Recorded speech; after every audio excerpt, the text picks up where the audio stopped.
Estudiantes de grado noveno del Colegio Los Naranjos IED, reciban un caluroso saludo en este segundo video tutorial del tercer periodo del segundo semestre académico.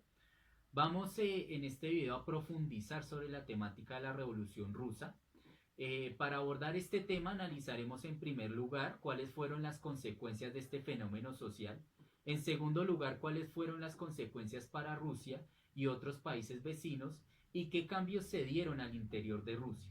En un tercer momento analizaremos las consecuencias a nivel global, las implicaciones que esta revolución tuvo en todo el mundo, pero también analizaremos los modelos políticos, sociales y económicos que se gestaron en este proceso. Para empezar a hablar sobre la Revolución Rusa, hay que empezar por entender cómo era Rusia hace 103 años. Rusia era un imperio. Este imperio ruso era gobernado por una familia real, es decir, que tenía un gobierno monárquico. Quienes gobernaban allí era la familia Romanov y sus monarcas eran conocidos como zares. El zar de Rusia de la época era Nicolás II y su reinado se caracterizaba por ser cruel y tener a la gran mayoría de la población rusa en pobreza. Rusia además era un país atrasado económicamente.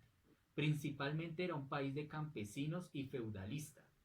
A lo anterior hay que agregarle que el Imperio ruso entra en la Primera Guerra Mundial, siendo uno de los primeros países en participar en este cruel conflicto. Y además fue el país que más muertos tuvo, ya que cerca de 9 millones de rusos murieron en este conflicto. Eso, digamos que para dimensionarlo un poco, es más que la población de toda Bogotá. Esto empezó a ser la semilla de la Revolución Rusa, ya que la población no quería seguir en una guerra que le estaba costando la vida a millones de personas y que solo beneficiaba al monarca, mientras el pueblo está en una situación de pobreza. Para esta época estaba en auge nuevos modelos de organización social. El mundo de entonces, como el de ahora, se regía en su mayoría por el capitalismo. Recordemos que este sistema se basa en la propiedad privada, la ganancia y el capital, es decir, la riqueza. Quien posea los medios de producción como fábricas o empresas tendría o digamos podría poseer capital en grandes cantidades. Este capital obviamente es dinero, es riqueza y obviamente quien tuviera en abundancia es quien goza de privilegios en la sociedad, mientras que la gran mayoría de las personas que son trabajadores tienen que vender su fuerza de trabajo para ganar capital, es decir, dinero o un salario, y así satisfacer sus necesidades básicas. En esta época el capitalismo explotaba de manera absurda a la clase trabajadora, con extensas jornadas de trabajo de hasta 20 horas, por ejemplo para los hombres, o 16 horas para las mujeres y para los niños, quienes también tenían que trabajar en dichas épocas. Sus salarios apenas les alcanzaba para vivir y no tenían ningún tipo de derechos. Ante esta situación, obviamente empezaron a surgir nuevos tipos de pensamiento para organizar la sociedad. Eh, por ejemplo, empieza a hablarse de socialismo, de anarquismo, de comunismo e inclusive de fascismo. El socialismo, este modelo económico, político y social, que consiste en que los medios de producción de un país fueran administrados por el Estado o por organizaciones de trabajadores y las ganancias fueran distribuidas entre la sociedad. De este modo no habrían ricos, pero tampoco pobres, y todos tendrían igualdad de condiciones. El socialismo sería el primer paso de una sociedad para lograr llegar al comunismo, en el cual no existirían los gobiernos, ni la propiedad privada, ni las clases sociales, y toda la riqueza producida en un país sería distribuida según las necesidades de cada persona. Este modelo se asemeja al anarquismo, que es una forma, digamos, de organizar a la sociedad de manera tal que no exista ningún tipo de gobierno o autoridad y se privilegie la libertad del individuo sobre cualquier cosa. Por otro lado está el fascismo, que es todo lo contrario, ya que este modelo es autoritario y totalitario, es decir, que promueve la autoridad y el Estado controla todos los aspectos de la vida de sus ciudadanos. Además de esto, es segregacionista, es decir, considera a ciertos individuos del país como una amenaza al desarrollo. Ejemplo de ello era el régimen nazi en Alemania, los nazis, donde se discriminaba y eliminaba a los judíos, negros, homosexuales, gitanos y cualquiera que no cumpliera con el patrón de raza perfecta que consideraban era, pues digamos, la raza pura o la raza perfecta. Estos modelos empezaron a ser experimentados en varios países europeos y el primer país en adoptar uno de ellos fue Rusia. En 1917, pues la revolución estalla en ese país. Lo primero que sucede es que Rusia se retira de la Primera Guerra Mundial. En segundo lugar, se da una guerra civil al interior de este país.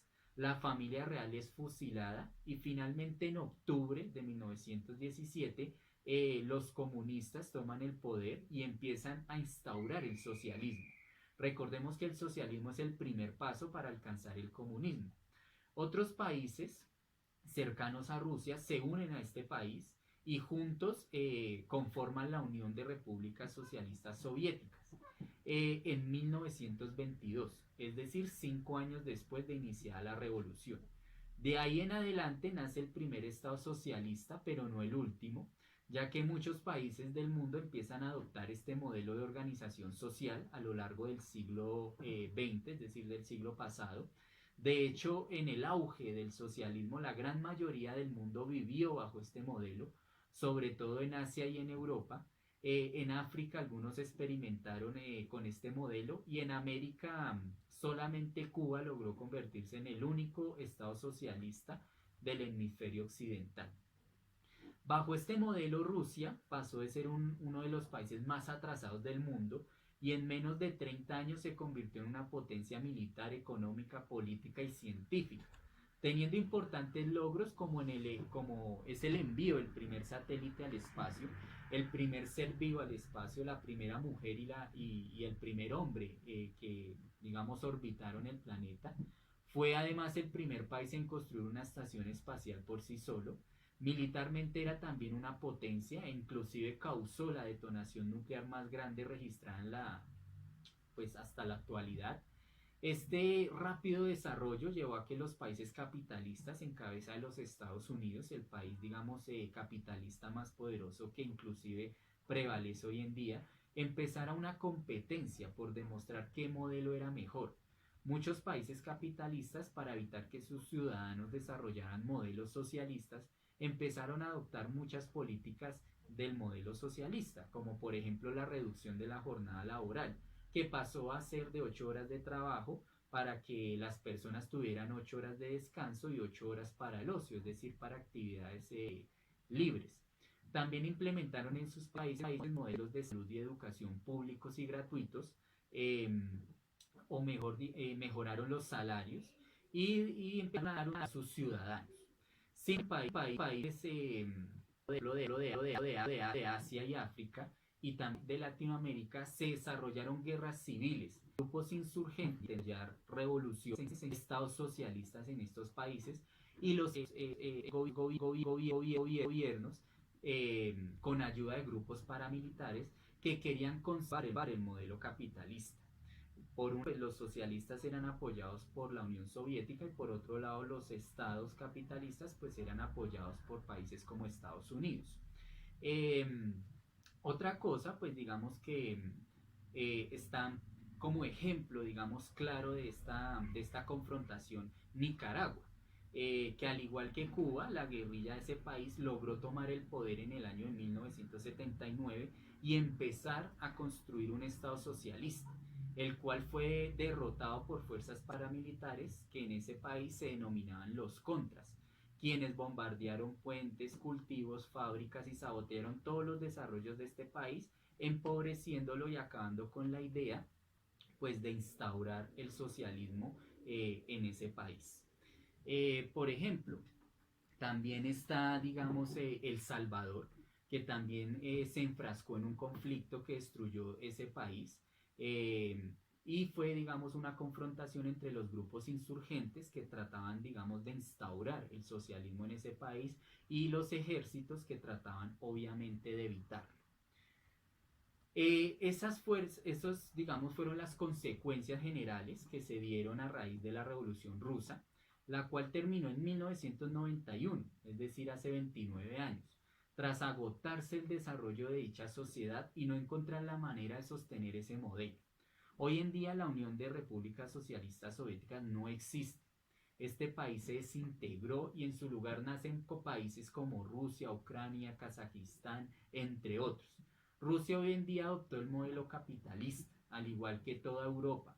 Solamente existen dos países en el mundo que conservan el modelo socialista, los cuales son Cuba en América y Corea del Norte en Asia. Sin embargo, países como China, Vietnam y Laos mantienen un modelo combinado entre capitalismo y socialismo.